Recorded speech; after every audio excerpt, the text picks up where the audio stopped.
Yes, yes, what's going on, world? It's your man, Buddy Rahming, and we are back at it, y'all, with another episode of the Yeah Buddy podcast. And you know how we do like every episode. I like to bring one of my friends from the movie business or the comedy world, and we sit down, chop it up, talk about our adventures, our journey in the entertainment business. And this episode is like no other. So if you're a first time listener, thank you for tuning in. If you're a returning friend, hey, yo, welcome back. This episode, we got my good friend. We worked on a bunch of movie sets together, but I think our like first like official like introduction to each other was working on a commercial with Kevin Hart and Steph Curry and stuff like that. But she's worked on TV shows with Ted Danson, 13 Reasons Why, a whole bunch of other stuff. Jexy, but she's gonna get into it right now and stuff like that, y'all. But right now I want y'all to make it live for my good friend Mrs. Rachel Thurrow in the building, y'all. Thank you, Rachel, for tuning in and sitting down with the Yeah Buddy podcast. How you doing today? Oh, I'm doing good. I'm exhausted. I listen to it all the time. Obviously, we work together and we both kind of have the same sense of humor. And so I know when I see you on set, it's going to be a fun time.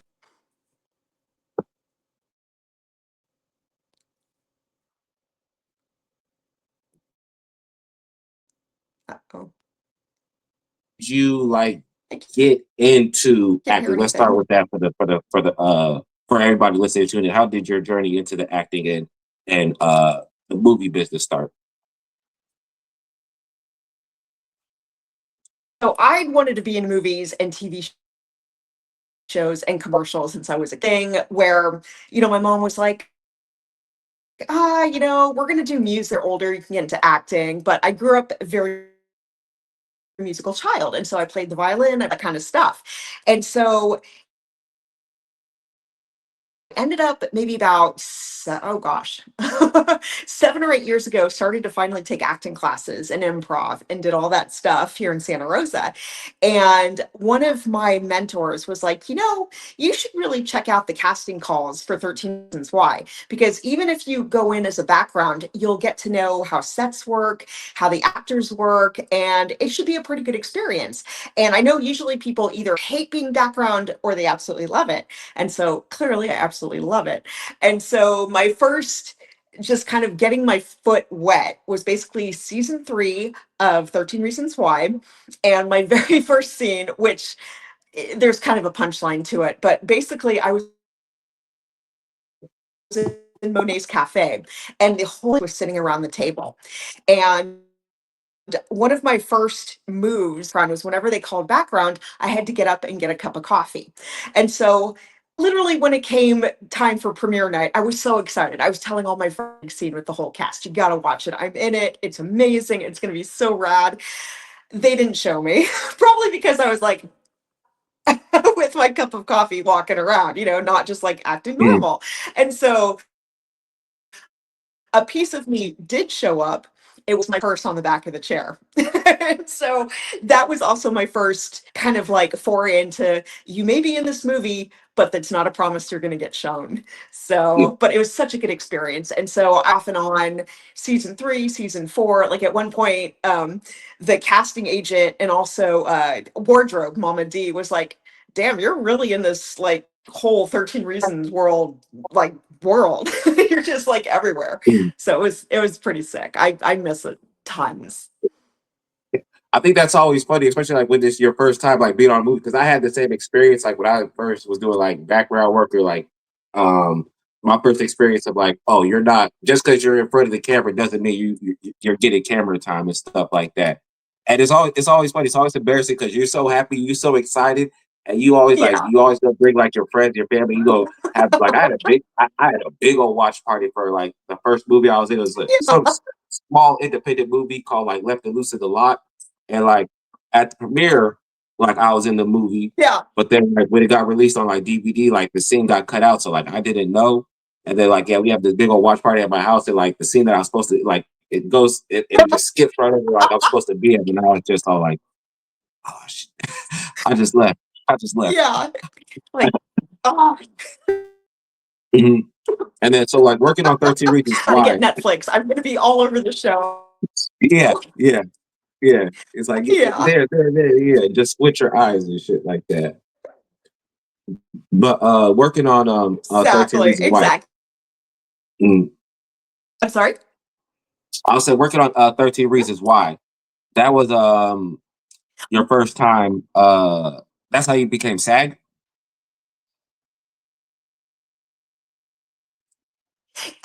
And partly from Jexy. And so in the middle of, I want to say season 4, starting more SAG vouchers. And so I got 2 from them, and then I ended up getting from me. And so once you have 4, you have to join SAG. You're a must. So that's what I did.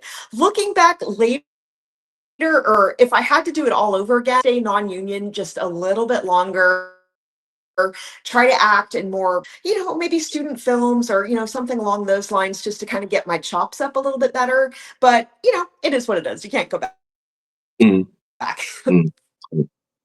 You can always do the one thing that people that the union hates, But that the it's best still word, all, the fight for it. Yeah. Mm. But no, but you got yeah, a consider. lot of work though. A lot of work Yes. on. Yeah, Yeah. I've been, after 15 Reasons Why I came to the Bay Area, I was submitting for. And it was like, well, I'm kind of afraid to do like other stuff, like to actually go to the city and, meet other people and things like that. And then, once I was out of my shell, I'm like, what the heck was I waiting for? And so my first opportunity was Jack C. And I found out how cool that was. And obviously on Jack C, we're also from 13. And so you're bound to know at least one person, one actor, or, a bunch of crew, something like that. And so I've yet to have like a bad time on set, to be honest. And if you do, that's what your Kindle is for, or your phone. Play on. Yeah. Yeah. Yeah. There's too much to do for you to have a bad time like on a set. And like one thing I was gonna say, like with like 13 Reasons Why, because like I missed that whole Mhm, 13 Reasons like thing and stuff like that. I don't know why. Like I just felt like I don't know what I was doing at the time. I mean, I was still active, but I was doing a lot like just doing a lot of stand-in work and stuff like that. But I mhm, noticed there was definitely a huge pipeline and just a whole family that kind of like sprung. Like everybody who you see playing like yes. a major part now, like on these film sets, whether it's crew or even some of the actors and stuff Mhm. like that, they all kind of came from Oh, that 13 Reasons Why branch. Like because even like Devin, like when you see Devin out there like doing like his AD work or whatever it is, like on crew yes. and shit like that, it's like it's crazy. Mhm. Mm, It is. It is. And on 13, like everything I know about the biz, like even how so that wardrobe will like what I'm wearing, mm, exactly what expression to have. It was literally the best teaching set ever because they knew these kids were so green and they knew who was coming on in NorCal was maybe, a complete newbie and they didn't know how to act on set. And so they would give us these emails with almost like a booklet of what to expect, what to do, what to bring, and almost how to act, not just like how to act on screen and like smile or pose or whatever like that, but like, you're a professional now. You can't talk on yeah. set, like, while they're rolling and stuff. I kept a few of them and I still like to go back and go, damn, because they didn't have to do that, Mm, yeah. but to make everybody's lives easy. And I think a lot of people that would pay attention to those rules, they would go, and oh my gosh, this is so funny. I don't know if you know Marcy. She's like a little petite woman. Oh yeah, I want to yeah. say she's probably upper 50s. Yeah, No, Marcy. yeah, yeah. I So know Marcy. so Yeah. she was one of the main PAs on third. The first day, I didn't know not to touch anything. Not that I was like feeling all the props and stuff, but I, without even thinking, since I was seated on set near the door and I saw the crew coming back and forth like ladders and stuff, I would open the door for them or I would help them. And at the end of the first day, Marcy's like, hey, didn't go unnoticed that you were extremely helpful. And I think that's why I kept getting booked and booked and booked and booked on that show because, they knew I was just going to be helpful, I was going to pay attention, and whenever a PA would say something, I'd be like the little gopher. Like, okay, what are they saying? What are they saying? And it's just I loved it so much, and I'm thankful to have that experience. Yeah, there's definitely that atmosphere of being on, like how you say, like what you could have like stayed like non-union, or stay non-union a little bit longer. But like I said, one of the benefits that you get from consistently working on a professional set is you do develop that professionalism, and you understand, you learn what it takes to move up in this business. And because you kind of you learn very quickly that being Yeah. talented is like the least important thing when it comes to being on a movie set. Because like, I Hmm. mean, even just being an extra, I'm on, like, there's 30 of us, so all of us are talented. You know what I mean? So it's definitely something that being on a professional movie set, that you learn what you learn. And you may even learn that, hey, I don't got what it takes, but you're just Hmm. gonna learn you're just gonna learn what it takes Oh yeah. to get to that level.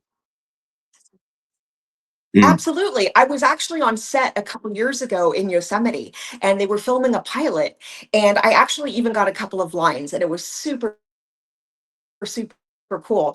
But besides the point, I had one woman drive up. I think she was at least 5 hours away, and she decided to drive up. They had booked her. She lasted 2 hours, and she's like, "This isn't for me," and she left yeah, freaking yeah, Yosemite. And yeah, so, it is something you realize. And I've seen people act very, like some of the extras act very badly on set, like back in 13 and on a couple of movie sets. And then I never saw them again. So mhm, people talk like in this business, yeah, people talk in every yeah, business, but especially if you want to get consistent and work in this, they aren't going to hire the someone who is like on his phone or, do something yeah. Oh, stupid while he they're on keeps set. such and such person So keeps for the rest of talking us, and all this stuff. Yeah, you definitely learn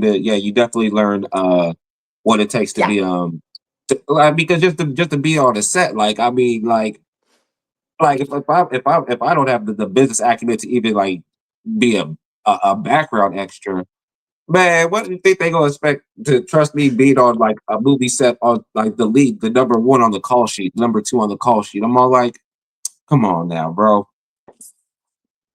Yeah, never gonna happen. Yeah, Mhm. yeah. So, and I've heard that there are some, to be honest, I've never seen one of the lead actors lose it. I'm sure it happens. Yeah, I'm sure there's been Christian Bale moments, stuff like that. But to this day, still, I've yet to see an A-list actor lose it. yeah, A couple of people kind of like laugh, just to kind of like cut the tension, which is completely different. But I've never yeah. seen anyone, oh, actually, no, that's not exactly true. I did see one, but he's like a D-list actor and it was on 13. So I don't know if you want me to tell that Okay. story. Oh, I'm not But gonna cut it out, but you can tell the shit. I don't give a fuck. it was I'm pretty not gonna cut it crazy. out, but So, okay, yeah, cool. So the mom, I'm like blanking on her name right now, but she played Bryce Walker's mom. And on Desperate Housewives, she's amazing and just so freaking beautiful. So they gave her the option to direct one of the episodes. And so what she directed the boxing episode, the boxing match between Tony and like some rival. And this was in season 4, I want to say. So anyway, so she's directing, she's freaking amazing, everything's going smooth, and she was giving notes to this one other actor, and he ended up being Tony's um boxing coach, one of the cops. He was kind of like sandy blonde hair, not the sheriff, he's supernatural, but this other lesser known actor. And I guess she was just like, okay, well, this during the scene, or you can try that. And she's also an actor, like she knows what she's talking about. I looked at her and he's like, I know what to do. Just leave me alone. Like super rude. And a bunch of us were just like, because we were in the first row and we were looking at him like, hey, you're a dick. And it's like, she's still getting jobs. I haven't seen him since. He was, not a major character, but he was definitely up there, part of the show, that kind of thing. But I always yeah, remember if he would have done that with anybody else. But just from the perception that I saw or the view that I saw, I was like, dude, that you're a straight up asshole. That's so not cool. And she's used to it. She's been in the business for, so she just kind of like let it roll off. But I managed to lock eyes with her and I just kind of shook my head like nice. And she was just like, what are you gonna do? But yeah. yeah, that was always super nice to everybody on set. Yeah, and like so you're gonna run into those few people and stuff like that, but you don't really get that up here in like San Francisco. I think that's because most of our film sets, like even if it is like a big production like a Marvel or like I said, like a Netflix show, like the crew, it still kind of like gives Yeah. you like that independent, like it's like that feel of like I'm on an independent film set. Like it's like, okay, yeah, we're working, but it's a family type of thing, or you know, very a very, very yeah, very welcoming atmosphere to where like Mhm. um is not what you're going to get down in LA. No. As of yet been on a film set in LA. I've been on some really, really big production, like Venom 2, Matrix 3, was it It was 3 or four. 4? Matrix 4, It was huge four. Yeah. sets. Uh, it was 4, wasn't it? 4? Yeah. Or Hmm. It was four I can't remember if you did. Yeah, so that was like super, super rad just to because we kind was in of the same see scene everyone together. off there and runners are off there. You're right, in the office building. Yeah, that tall ass on the 28th floor for no I reason and think, shit. Like, why are we up on this tall ass fucking building? yes, that's right. We've been in so much stuff together. Yeah, it's I funny. was Like, if thinking we go, along those lines too, because on the Chase commercial where we first officially met. mm, Yeah. And then, oh my gosh, that commercial, the Wells Fargo one, where yeah, apparently you were hit by the drone. Oh, yeah, I got hit by the drone. Yeah, I got hit, by, and I still ain't seen that commercial. terrible. Yeah, yeah, that was funny. Yeah, yeah, we was going through our whole list of like all I the haven't like. either. I was going to ask you. No, I still ain't seen that. I'll Yeah. be trying to look for it. Oh YouTube, gosh, I whatever, still anything. want to see Yeah, it. yeah. But like it's funny, like if we were to go Yeah. through like a Yeah. whole, I we know. could I go kept back and have like a movie marathon of like all the stuff that we was like I'd have like all the movies that I was an extra in, and then you'd have all the movies that you was an extra in, and probably over 50% of the Yep. movies we probably be in together. We just didn't know it. I'm guessing so. Yeah. Yeah, Hmm. exactly. But then, Exactly. I know because yeah, I usually call lists just so I can look back. yeah. Yeah. And so I'm sure your name is like on most of them. Hmm. Hmm. And then, what were we just talking about before that? I lost my train of thought. But if not, we'll just skip over to the next subject.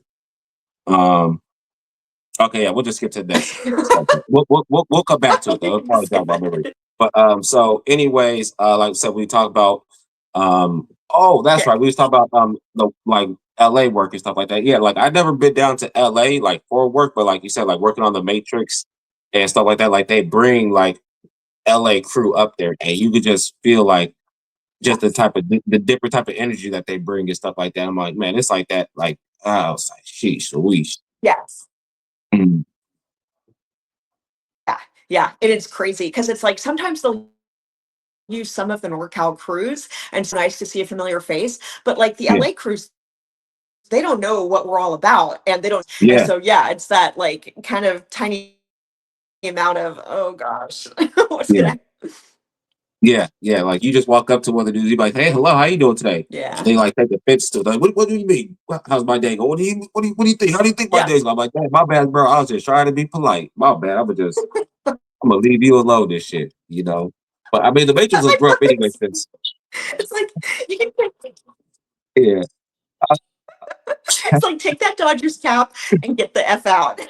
yeah, yeah, yeah. I was like, no, see, Lakers. See, I'm friends with you. I'm Lakers fan. I know. They're like, no, leave us alone, man. Leave me alone. My bad. I was like, my bad, bro. Yeah. They going on like So true. 18 hours, 18-hour work days and shit like that, just having to sleep in their car and shit. Yeah, I'd be pissed too. I'd be like, leave me alone. Don't us have my days going. They don't even know what the day is. Yes.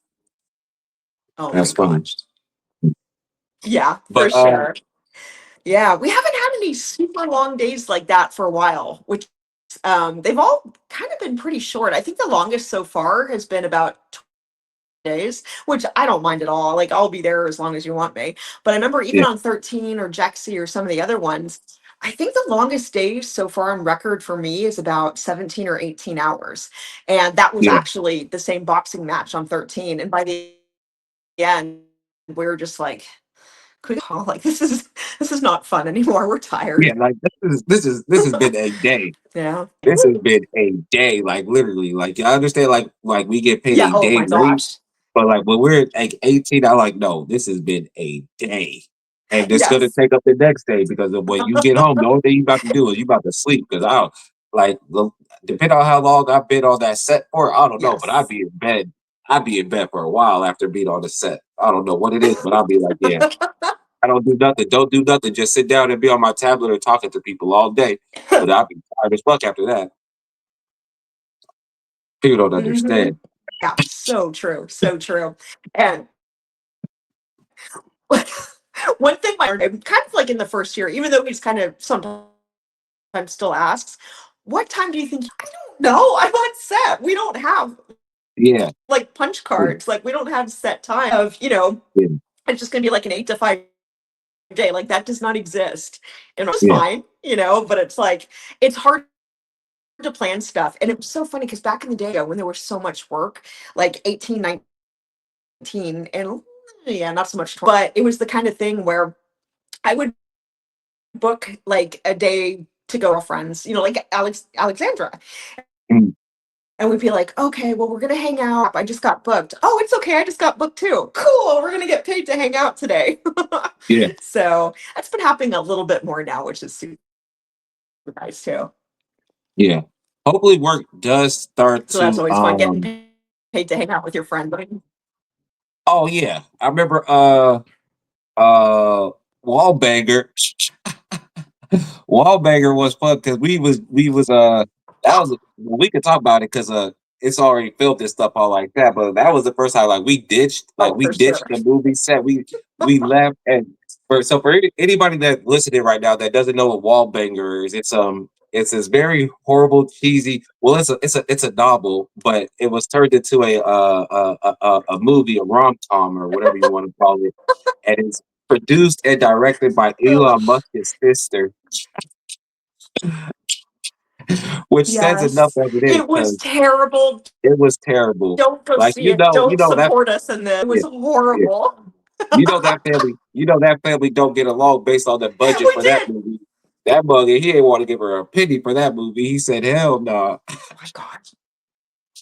Oh, The food was it's horrible. like, who read that novel? I've never even heard it. It was Never, so terrible. never. But the thing Yeah, that also kind of is that at the end of the night, she wasn't picked up in a Tesla. That yeah, was some yeah, like yeah, Escalade or something. I'm like, yeah, I see yeah. She's like the you. rival and stuff like that. She's like, I'm Yeah, that was driving. bad. Matter of fact, she drove just to make sure, just to make sure. It's like Oh, no self driving or nothing. Yeah, that was it. But that was that. oof. Yeah, But that was that's I bad. mean, And it's always yeah, bad when they make you have holding outside because it was so yeah, yeah. cold And and like we were, just, yeah, that was it with you guys, but it wasn't, yeah, yeah, he bring out the yeah, heaters and dialogue. like Oh, God. Daddy. daddy oh yeah, Oh, and like when people say like we're sit outside, it's not like we're sit outside like we're sitting in a driveway and on the street. You know that was holding. The yeah, holding was just they're like it's 1 o'clock in the morning, so I don't think nobody's gonna be driving on this road. yeah, no, Yeah, no. they're like y'all be fine, y'all And then be I remember fine. the neighbor came over and he's like, Yeah, "What's going on here?" And like normally, if you can't just have like any stranger on set, no matter where the set is, because yeah, the trouble. But they're like, "Oh, we're just shooting a movie. Come have some pizza." Like, what kind of yeah. movie set is this? That's I mean, code. at least we That's got code paid, for but we did. Yeah, that's code for we didn't pay for no permits, so don't tell yeah, nobody. When they start off eating free food, that means we doing something illegal. Don't tell nobody. that's true. Don't tell nobody. You're probably right. Don't tell no one about this horrible This horrible movie. movie. Don't yeah, we don't have no Dang, insurance for this. like you This had is just found it my on friend's house. Yeah. Amazon. She Yeah, like, like yeah, we're just orange. yeah. Yeah, she And I literally remember you said you were watching it on Amazon and you couldn't get through it. Oh, how bad could it be? Maybe it's just one of those typical romance, you're not into those and stuff. And then I'm like, this is fucking terrible. Like, That this is so much worse than me, and I just shut it off. I saw yeah, Us, and like but that was it. yeah, yeah. But movies like that is where I would argue that I'll be like, all right, SAG, like y'all got to do something because this shit, like I know I could do this. If they doing this, I know I can read this. I know I can do this. Oh yeah. Yeah. Yes. Yes. Mhm. I know that's the thing. I wish there was more opportunity for us to have lines in movies and TV shows and commercials and all that. Because Yeah. we don't, seems that they bring a lot more people out from LA to do Mhm. like the real, like all the color and stuff, but we don't get a whole lot of opportunity to actually for much more than like a minor character Yeah. or Yeah. like someone who comes on screen for a couple seconds. Table is ready, that kind of thing. Yeah. So that is the kind of thing I wish we did it for. Yeah. Yeah. I wonder. Well, I don't wonder. Well, because I'm running for board member, and that's one of the reasons why I am running for these elections and stuff like that. Just because, like, I mean, I don't know what I could do as far as like Mhm. uh was it like changes, rules, stuff like that. But just to figure out like why are things the way Mhm. they are and stuff like that. Like even if I can't change it, at least I understand why it is like the way it is and stuff like that. And then but yeah, like I said, I also think that it has to do with the fact that we don't really have like all the main components for like to have like a thriving film industry up here. Like we have all the components to make like a really good movie and stuff like that, and all this other type of stuff. Mhm. But like all the stuff, all the components that are happening down in LA for those actors to get those roles and then bring it up here. I mean, maybe we just don't have that Mhm. type of access to that information. Maybe that's what we're missing as actors um is that sort of information and stop putting so much pressure on ourselves as actors like, oh, maybe I'm not, is it my talent, is it me, is it da da da da. It's like, no, maybe sometimes that's just the way the business is and Mhm. shit. Yeah. Yeah. I can totally understand that too. Sometimes it is frustrating that though to see casting calls on it and then send out emails with the same exact thing. And Mm, so, it's like, I know the more the merrier and all that, but sometimes I wish because the casting agencies, they know us, they know what we can do. And sometimes I yeah, wish they would just reach out directly and go, hey, are you interested in being booked on so and so date? Yes, please book yeah, me. Sometimes mm, it just gets a little bit like, because there's mm, so many right now. There's like almost 45 castings, I think, for all of yeah, us and yeah, going on like right now. And so it's yeah. like, ugh, just pick us.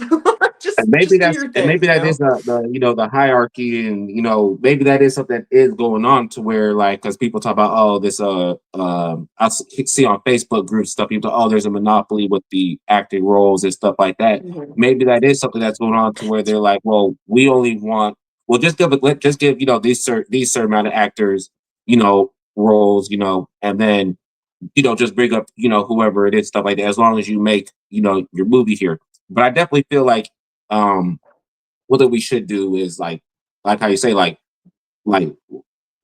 lock it up a little bit. You know what I mean? Just that like the access and information that because people have so much information and access to like the things that we have Mhm. going on, like as the union, like Oh sending yeah. out like just for like simple auditions, or even like if they're doing Mhm. mixers or networking mixers. Oh yeah, let me invite Oh yeah. some non-union people to see what's going on. I'm like, no, we gotta say if you don't want union members doing non-union work, then you got to cut off their access to like what it is that we do and really like so even I say handpick, but just be like, Exactly. hey, yo, just audition these people, and then that's it. And then make your choice from this small group of Yeah. actors, and then like I said, cut off the accessibility to like you know Yeah. how they join the union, stuff like that. Like if you don't want actors working off the card and stuff like that, then you know, you have to make joining the union that Mhm. much harder because like if I get my union status from being an extra, you know what I'm saying? Like, okay, that's well and cool and all, but like I was getting Mhm. money all this other Mhm. different type of ways before. So like why should it stop? And not say that I don't, not say that I do work off the card, but this could be the mind state of somebody who does like, oh yeah, I'm just trying to keep dreaming. I'm just trying to keep the hope alive. This shit. That's the thing that's kind of hardest for me too, is because I see some of my friends who have literally working every single freaking day. Like one of my Yeah, friends, Brian, he literally works probably 5 to 6 days a week and he's non-union and he's just making bank. And then I'm like, why the heck did I go SAG so early? Because I could have been possibly the same thing. I mean, obviously maybe different roles, that kind of thing. But yeah, to me, it doesn't make sense to go SAG right away. If I could do FICOR, it's one thing, especially during like the pandemic, I was thinking maybe I should go FICOR because then, you can work both. But mm, my manager wasn't so keen on the idea. I mean, yeah, to be honest, I haven't booked yeah, it through her. So, yeah, yeah, but it's crazy. yeah. But Yeah. All we yeah, want to and I do think is it's also work. Just give us work. yeah, that's all we want to do. I think it's also like I mean, you got to kind of take it, with both sides. Like, yeah, we working. Like, you look at no, you work. They're working. They're working. They're working. But like SAG work, you get that exposure. That like I feel like we just gotta kind of educate as far as the union actors go. Educate them on the fact that like there is certain type of non-union work that you can do. You know what I'm saying? Like I mean, even like technically for the aspect of doing this podcast, you know what I'm saying? This Yes. is, I mean, if you want to be technical, this is a non-union project, but it's not Mhm. like, oh, you flagging, or whatever, like, oh, take their card away for doing a fucking podcast Mhm. interview. But yeah, it's just about educating. It's also about educating and letting know that, hey, yeah, don't be pigeonholed to the fact that like just because you're sad means that, I mean, there's some non-union work that you can do and that does Mhm. pay. So I mean, shit, I hand model it. You know what I'm saying? You got to Yeah. figure out how to get it somehow. Shit. Mhm. Oh, yeah, for sure. Mm, And I know whenever they're filming in Petaluma, I believe, or Santa Rosa, because there are where you don't need to be SAG. Like if you're SAG, you can still work even if it's a non-union set. Like taking advantage of some of those. Unfortunately, there's not a whole lot up here, but oh yeah, I jump mm, on it. So there's yeah. that. Yeah. Because yeah, 'cause they're filming outside of the Yeah.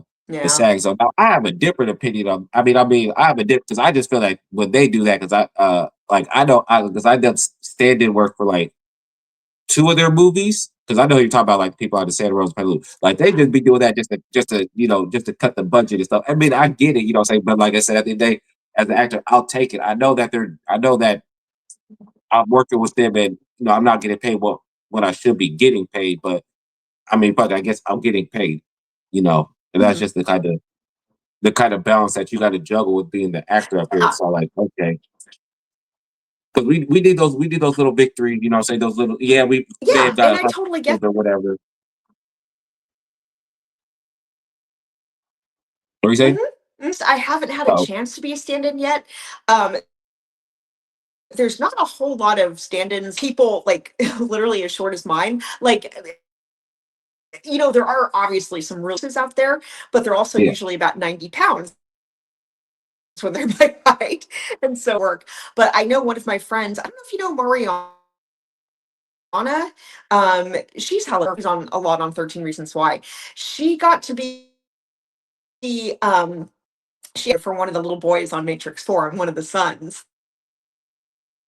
And I was like, damn, that would have been so fun to do. Eat very slim, and it just worked out. But yeah, no, if there was an opportunity for stand, obviously being into cars, I've also done a lot of precision driving and I love the car bump. So that to me is also fun because it's like combining my two loves of cars and acting. yeah. Let's get to that real quickly before we do wrap up this episode, because like a comedian, I mean actors and stuff like that. We do Sure. have our own separate side hobbies and stuff like that. And you are a huge car enthusiast. Um, how Mhm. how does that, like, that those worlds combine and stuff like that, with you doing the cars and then also um being an actor? I started just absolutely adoring cars when I was about 5 years old. Could pick out every single car. Like we'd be in, going on a road trip or something with my parents and be like, there's a Chevy, but like actually naming what kind of cars they were. And I found, so when I met my boyfriend, now husband, he was also he kind of was like a mechanic, had his own Mustang shop. And so he kind of gave, what you do with this is whatever you want to do. You can run with this, you can start building that. And I'm like, okay, cool. And so I got my first import back in the late, and it was a 90 Integra. And so base model. And so I started souping that up and grew and grew. And so during the pandemic, I was like, man, I really want to get back into drag in kind of like the early 2000s a couple times with my car at the time, but it was working kind of a split shift at Hewlett Packard. So 2021, when they reopened the track, I was there literally every single Wednesday doing drag. I had built up my little Civic hatchback that you can see on my Instagram, the blue and yellow one. And it was so addictive. I love drag racing, but you don't get a whole lot. You're literally just for the quarter mile and that's it. And so I was like, you know what? I really want to start racing, like doing Sonoma Raceway, like the entirety, Thunder Hill, Button Willow, like, and from then it was just like, holy moly, this is so fun. And since I was kind of like detailing all of this on Instagram, I started getting some sponsors and making really, really good friends in the industry. And now every year I'm offered free tires. I'm offered like this, I'm offered that.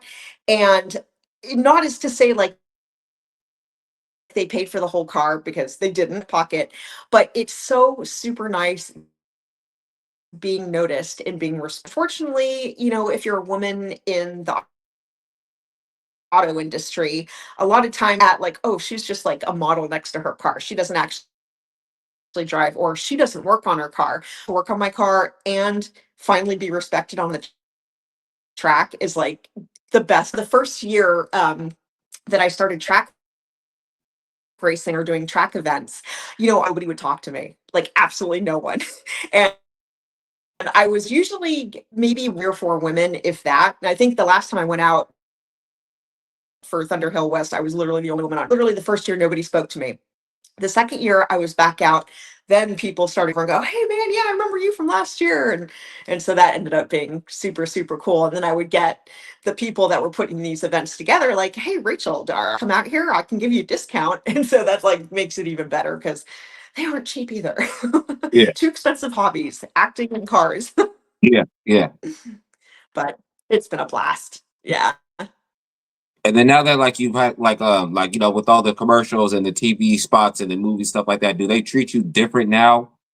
Um, or do you tell people that? Do you tell them that, and do you show that to them? And do they treat you different? Oh, they know. Yeah. The Yeah, first time I did precision driving, they were impressed that, number one, back up like a normal person, that I could parallel park with no issues.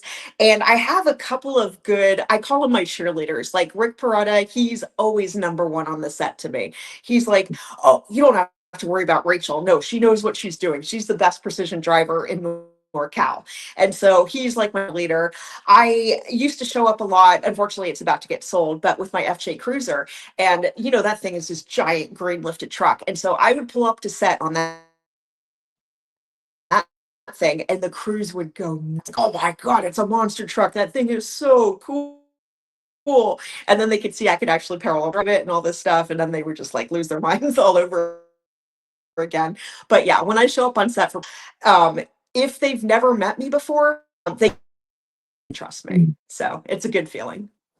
okay, awesome. So I'm gonna wrap up this episode because the camera keeps on cutting out and stuff like that. But no worries and stuff like that. But Sure.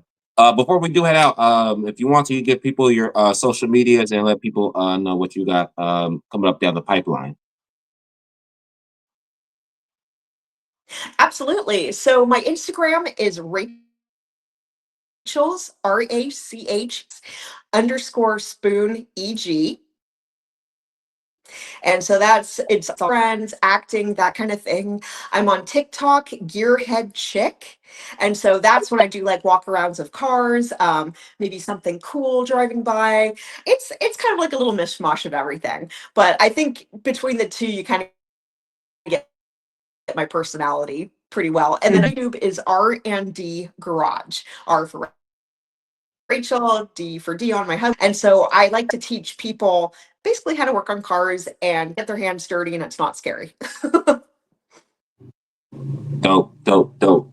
And so like yeah, it said Buddy Rahming, you follow me. It says if you're watching, it says right there, yeah, Buddy ENT on all of my social medias. Like I said, you can go to www.yeahbuddyent if you want to see more of the Yeah Buddy podcast, my other podcast, stand-up comedy, sketches and all that good jazz.